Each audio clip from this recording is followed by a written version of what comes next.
لم نسمع كلمة من حواء بعد ما ولدت عيال. ما أعرفش ليه. تعرفوا أنتوا؟ ما أعرفش. الكتاب لم يذكر لها عبارة واحدة بعد ما ولدت عيال، لكن في حواء بدأت قصة الخلاص، إن ربنا قال لها إن من نسل المرأة اللي هيسحق رأس الحي. ربما البعض كان فاكر المرأة دي هي حواء، لكن هي طلعت المرأة اللي هي العذراء. على أي الحالات العذراء هي من نسل المرأة برضه. كان ممكن ربنا يقول من نسل آدم تسحق رأس الحية، لكن قال من نسل حواء. هي كويسة الحواء يعني التعزية، لأن المرأة تحتاج لتعزية باستمرار. نسل المرأة يسحق رأس الحي. وبرضه هذه العبارة قيلت للآباء، يعني إبراهيم أب الآباء قيل له إن بنسلك تتبارك جميع قبائل الأرض. على أي الحالات إحنا يعني نمتدح الأمهات ونذكر تعب الأم قبل الولادة وبعد الولادة، تعبها في تربية الأولاد إلى آخره.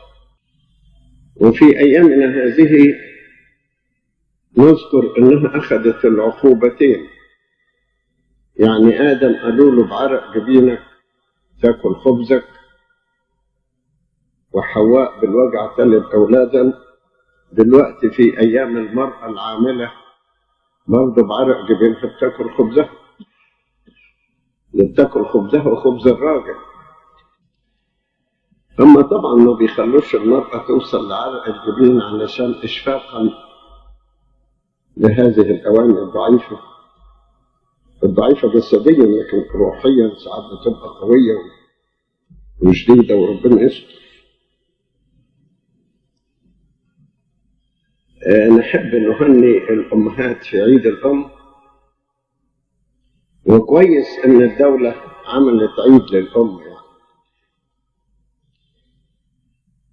إحنا زمان كانت كلمة أم بتأخذ معنى واسع،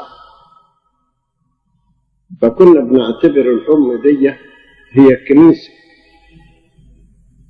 وكنا بنعتبر في وقت من الأوقات لما كنا بنعمل حفلة الإكليريكية كنا بنعتبر الأم هي الإكليريكية.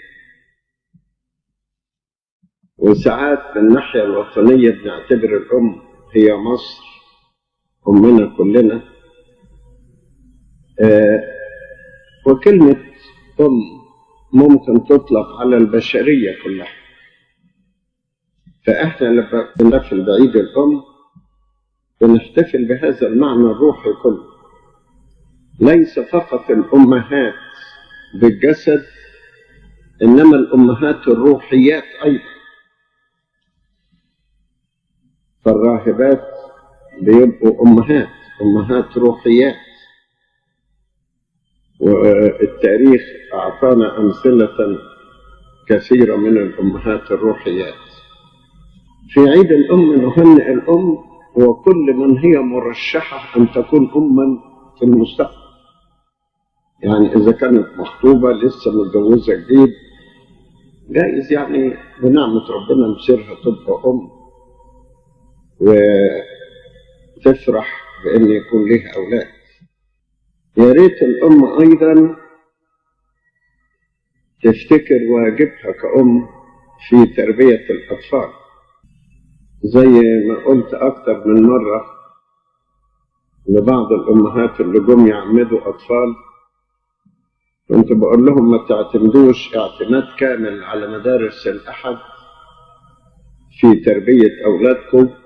مدارس الأحد بتعطي التعليم العام الذي يجمع الكل وهي لازمة، لكن مع ذلك الطفل بيقضي في الأسبوع ساعة واحدة في مدارس الأحد، وبيقضي مع أمه 167 ساعة كل أسبوع. فالأم هي المدرسة الأولى في الدين لأولادها. لازم طبعا تتعلم وتعلم وتفهم وتفهم وتعطي الإيمان لأولادها. كفاية نتكلم كتير عن الأم أحسن الناس يحسدوها ولا حاجة. وساعات الآباء بيغيروا، يقولوا اشمعنى يعني الأم اللي قاعدين تتكلموا عليهم ما كلمتوش ليه عن الآباء؟ وعشان كده من غيرة الرجالة بنسميه عيد الأسرة، يشمل الأب والأم، عشان ما يزعلوش يعني ما تتضايقوش. وطبعا الأمهات هم أمهات للآباء برضه، مش للآباء دول، من الآباء اللي قبل منهم. فكل أب في الدنيا ليه أم، أمال جه منين؟ ليه أم. ربنا يجعله عيد سعيد ومبارك، وتكتر الأمهات ويكتر أولادهم. ولما الكاهن بيقف يقول وأما شعبك فليكن بالبركة ألوف ألوف وربوات ربوات، طبعا نقصد دول جايين من الأمهات، يعني أنتم مذكورين ضمنا في هذه الأوشية. تتفهم كده بالحدائق.